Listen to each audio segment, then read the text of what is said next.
ଭୁବନେଶ୍ୱର ଜୀବନ ଲକ୍ଷ୍ୟସ୍ଥଳରେ ପହଞ୍ଚିବା ପାଇଁ ଶିକ୍ଷା ହିଁ ବଳିଷ୍ଠ ମାଧ୍ୟମ ବୋଲି ରାଜ୍ୟପାଳ ଡକ୍ଟର ହରିବାବୁ କମ୍ଭମପାଟି କହିଛନ୍ତି। ଚଳିତ ନଭେମ୍ବର 5 ତାରିଖ ଦିନ ରାଜଭବନ ନ୍ୟୁ ଅଭିଷେକ ହଲ୍ଠାରେ 17ତମ ଜନଜାତି ଯୁବ ବିନିମୟ କାର୍ଯ୍ୟକ୍ରମରେ ସାମିଲ ହୋଇଥିବା ଓଡ଼ିଶା, ଛତିଶଗଡ଼, ମଧ୍ୟପ୍ରଦେଶ, ଝାରଖଣ୍ଡ, ମହାରାଷ୍ଟ୍ର ଯୁବ ପ୍ରତିନିଧିଙ୍କ ସହ ଭାବ ବିନିମୟ ଅବସରରେ ରାଜ୍ୟପାଳ ଏହା କହିଛନ୍ତି। ଏତଦ୍‌ବ୍ୟତୀତ ଜନଜାତି ଯୁବକମାନେ ସେମାନଙ୍କ ଅଧିକାର, ଦାୟିତ୍ୱ ଏବଂ ସେମାନଙ୍କ ସଶକ୍ତିକରଣ ପାଇଁ ଉପଲବ୍ଧ ବିଭିନ୍ନ ଯୋଜନା ବିଷୟରେ ଅବଗତ ରହିବାକୁ ଆହ୍ୱାନ ଜଣାଇଛନ୍ତି।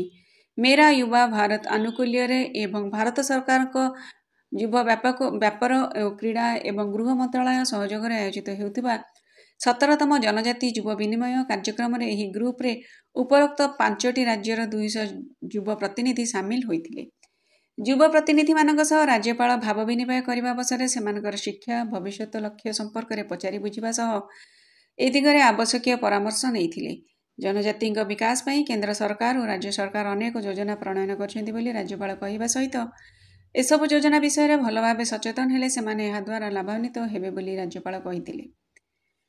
ବିଭିନ୍ନ କଲ୍ୟାଣକାରୀ ଯୋଜନା ସମ୍ପର୍କରେ ଯୁବ ପ୍ରତିନିଧିମାନେ ଅବଗତ ଅଛନ୍ତି କି ନାହିଁ ରାଜ୍ୟପାଳ ପଚାରି ବୁଝିଥିଲେ।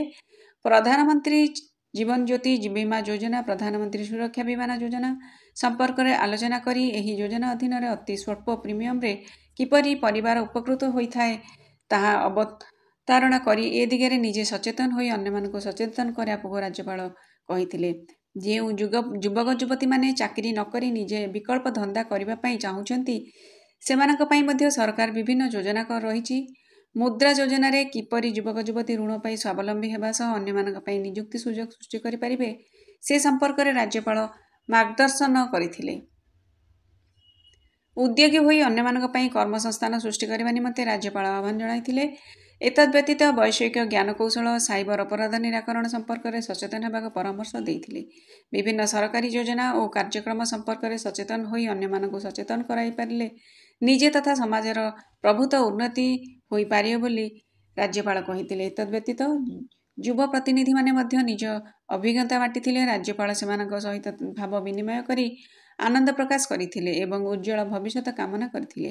ପ୍ରାରମ୍ଭରେ ରାଜ୍ୟପାଳଙ୍କ କମିଶନର ତଥା ଶାସନ ସଚିବ ଶ୍ରୀମତୀ ରୂପା ରୋଶନ ସାହୁ ସ୍ୱାଗତ ଭାଷଣ ପ୍ରଦାନ କରିବା ସହ ଜନଜାତି ଯୁବ ବିନିମୟ କାର୍ଯ୍ୟକ୍ରମର ଉଦ୍ଦେଶ୍ୟ ସମ୍ପର୍କରେ ଆଲୋକପାତ କରିଥିଲେ।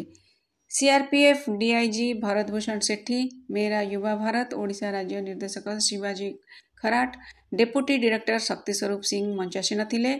District youth officer Khordha Nikhil Kokula ପ୍ରାରମ୍ଭିକ ସୂଚନା ପ୍ରଦାନ କରିଥିଲେ। ଏହି ଅବସରରେ ସାଂସ୍କୃତିକ କାର୍ଯ୍ୟକ୍ରମ ପରିବେଷିତ ହୋଇଥିଲା।